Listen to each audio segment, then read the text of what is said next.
তোমরা যারা পরিকল্পনা করছো পাকা লঙ্কার বীজ থেকে এইরকম চারা তৈরি করার, তাদের জন্য আজ আমি একটি বিস্তারিত ভিডিও নিয়ে এসেছি। এই ভিডিওতে লঙ্কা গাছের বীজ সংগ্রহ করা থেকে শুরু করে চারা তৈরি করা পর্যন্ত প্রতিটি ধাপ খুব সহজভাবে দেখানো হয়েছে। এই পদ্ধতিটা অবলম্বন করে হয়তো একটা 5 বছরের বাচ্চাও খুব সহজে লঙ্কা গাছের চারা তৈরি করে নিতে পারবে। তাই ভিডিওটা শেষ পর্যন্ত অবশ্যই দেখো। সবার প্রথমে আমি একটি পাকা লঙ্কা নিয়েছি। এখানে অবশ্যই লক্ষ্য রাখতে হবে লঙ্কাটি যেন সম্পূর্ণভাবে গাছে পাকা হয়। লঙ্কাটা যদি পুরোপুরি পাকা না হয় তাহলে সেই লঙ্কার বীজ থেকে কিন্তু ভালো চারা তৈরি হবে না।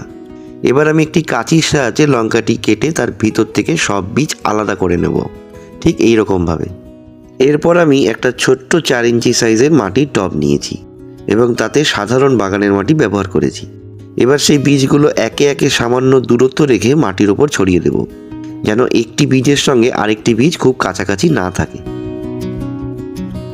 এরপর হালকা করে বাগানের মাটি দিয়ে বীজগুলো ঢেকে দেব।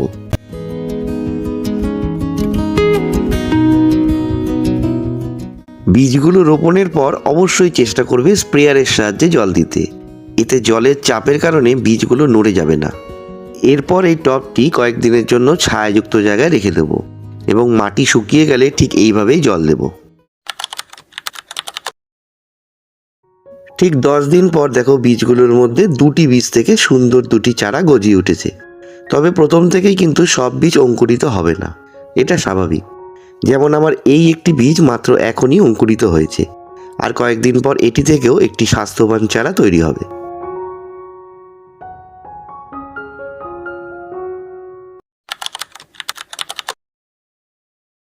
আরও 6 দিন পর দেখো এই চারা দুটি কতটা বড় হয়ে গেছে এবং পাশাপাশি আরও প্রায় 6 থেকে 7টি চারা গজিয়ে উঠেছে। আগে যে চারাটি মাটি থেকে বের হওয়ার চেষ্টা করছিল সেটিও এখন বড় হয়ে গেছে। যেগুলো অঙ্কুরিত হওয়ার কথা ছিল প্রায় সবগুলো বীজ থেকেই চারা বেরিয়ে গেছে।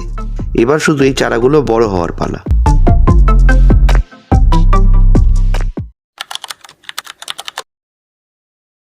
ঠিক 13 দিন পর দেখো চারাগুলো কতটা বড় হয়ে গেছে। প্রতিটা চারায় প্রায় 3 থেকে 4টি করে পাতা বের হয়েছে। এই সময় চাইলে তোমরা এই চারাগুলো আলাদা পাত্রে প্রতিস্থাপন করতে পারো, তবে এই মুহূর্তে প্রতিস্থাপন করলে চারার বেঁচে থাকার সম্ভাবনা কিছুটা কম থাকে। তাই আমি আরও কয়েকদিন অপেক্ষা করব।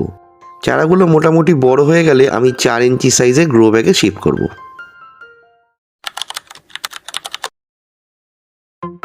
আরও 18 দিন পর দেখো চারাগুলো কতটা বড় হয়ে গেছে। প্রতিটি চারায় প্রায় 10 থেকে 15টি করে পাতা হয়েছে। এই সময় চারাগুলো আলাদা আলাদা জায়গায় শিফট করলে তাদের বেঁচে থাকার সম্ভাবনা অনেকটাই বেড়ে যায়। এখানে আমি একটি চামচের সাহায্যে মাটি থেকে চারাগুলো শিকড় সহ আলতো করে তুলে নেব। এখানে লক্ষ্য করলে তোমরা দেখতে পাবে 2টি চারার শিকড় একসাথে কিন্তু জড়িয়ে আছে। তাই এই কাজটি খুব সাবধানে করতে হবে আমাদের, যেন কোনোভাবেই শিকড়ের ক্ষতি না হয়। তোমরা দেখতে পাচ্ছ আমি যেভাবে চারাটি মাটি থেকে তুললাম ঠিক সেইভাবেই সব চারাগুলো এক এক করে মাটি থেকে তুলে নেব। পটিংয়ের জন্য আমি এখানে 4 ইঞ্চি সাইজের গ্রো ব্যাগ ব্যবহার করছি। এই গ্রো ব্যাগগুলো আমি অ্যামাজন থেকে কিনেছিলাম। দাম পড়েছিল 100 পিস মাত্র 200 টাকা। পটিংয়ের জন্য আমি সাধারণ বাগানের মাটির সঙ্গে সামান্য ভার্মি কম্পোস্ট মিশিয়েছি, কারণ লঙ্কা গাছের জন্য বেশি সার একদমই প্রয়োজন হয় না। প্রথমেই গ্রো ব্যাগের নিচে সামান্য মাটি দিয়ে মাটির একটি লেয়ার তৈরি করে নেব। এরপর চারাটি গ্রো ব্যাগের ঠিক মাঝখানে বসিয়ে চারপাশে মাটি দিয়ে ভালোভাবে ভরে দেব, ঠিক এই রকমভাবে। তোমরা নিশ্চয়ই দেখতে পাচ্ছ আমার চারাগুলো গ্রো ব্যাগে কিন্তু সুন্দরভাবে প্রতিস্থাপন হয়ে গেছে।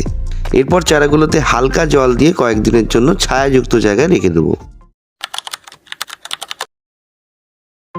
ঠিক 7 দিন পর দেখো চারাগুলো মাটিতে কত সুন্দরভাবে সেট হয়ে গেছে। আজকের ভিডিও তাহলে এখানেই শেষ। পরের ভিডিওতে আমি লঙ্কা গাছগুলোর কি যত্ন করব এবং কি ধরনের খাবার দেব সেগুলো নিয়ে তোমাদের সাথে বিস্তারিত আলোচনা করব। তাই চ্যানেলটি সাবস্ক্রাইব করে আমার সঙ্গেই থেকো।